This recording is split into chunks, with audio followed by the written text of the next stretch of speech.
So guys வீட்டில் இருக்க கடுப்பாக இருக்குன்னு வெந்து அவிஞ்சிட்டு இருக்கேன் காய்ஸ். சரி வீட்டில் கிடக்க குளத்துலையாச்சும் போய் குளிக்கிறேன்னு பார்த்தா இங்கே சுடு தண்ணியாக வருது. சரி இதுலையாச்சும் குளிப்போம். அதான் நம்ம வீட்டுக்கு பக்கத்துலேயே ஒரு குளம் இருக்குதுன்னு நினச்சிட்டு இருக்கும்போது கால் ஸ்லிப் போய் திருப்பியும் கீழே விழுதுட்டே. சரி இந்த சூடு தண்ணியிலையும் குளிச்சிடலாம். சரி சரி நடந்து போவோம், காலார நடப்போம்.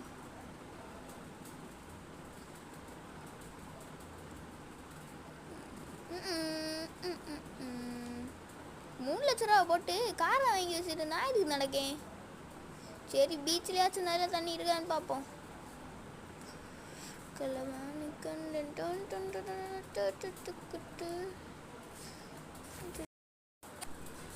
சரி காரில் ஏறி போயிடலாம். சப்பா சரி நான் பீச்சுக்கு போகிறேன். நீங்கள் சம்மரில் என்னெல்லாம்